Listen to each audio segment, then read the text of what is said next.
व सबस्क्राईब करा आणि बेल आयकॉनला क्लिक करा। दत्त जयंती निमित्त नृसिंहवाडी दत्तधाम मध्ये आज श्री स्वामी याग संपन्न। अखिल भारतीय श्री स्वामी समर्थ गुरुपीठ त्र्यंबकेश्वर नाशिक यांच्या मार्गदर्शनाखाली श्री स्वामी क्षेत्र नृसिंहवाडी दत्तधाम येथे दत्त जयंती निमित्त सुरू असलेल्या सप्ताहामध्ये आज सेवेकरांच्या उपस्थितीत 700 श्लोकी श्री स्वामी चरित्र सारामृत वाचन करत श्री स्वामी याग व विविध धार्मिक कार्यक्रम पार पडले। आज सप्ताहाच्या 4थ्या दिवशी सकाळी 8च्या भूपाळी आरतीनंतर श्री स्वामी गुरुचरित्रातील 30 ते 35 अध्यायापर्यंत सामूहिक वाचन झालं। मान्यवरांच्या हस्ते 10:30ची नैवेद्य आरती झाली। आरतीनंतर सामूहिक श्री स्वामी समर्थ मंत्र, रामरक्षा, हनुमान चालीसा पठण करण्यात आलं। यानंतर यज्ञ विभागात षडोपचारे पूजा व नित्य स्वाहार करण्यात आला। आज स्वामी यागापूर्वी दिंडोरी प्रणित यात्निकी विभागाकडून या यागाची महत्व व लाभ अतिशय सोप्या भाषेत समजावून सांगण्यात आला। तसेच या दत्तधाम मधील श्री स्वामींची मूर्ती साकारताना बनवताना मूर्तिकाराला आलेला अनुभवही कथन केला।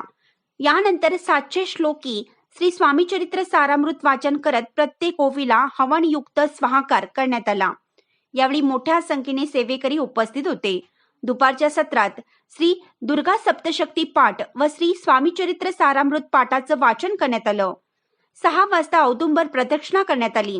6:30 वाजता नैवेद्य आरती झाली। 7 वाजता विविध विषयावर मान्यवरांचे मार्गदर्शन झाले।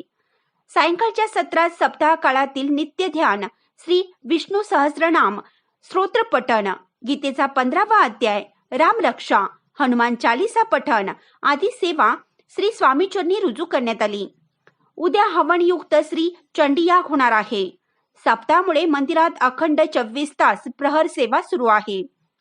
अखिल भारतीय श्री स्वामी समर्थ गुरुपीठ त्र्यंबकेश्वर यांच्या मार्गदर्शनाखाली नाशिकसह नृसिंहवाडी, पिठापूर, गांगणापूर तसेच परदेशातील सेवा केंद्रात एकाच वेळी दत्त जयंती निमित्त श्री गुरुचरित्र सप्ताह विविध सेवा श्री स्वामी चरणी रुजू करण्यात येत आहेत।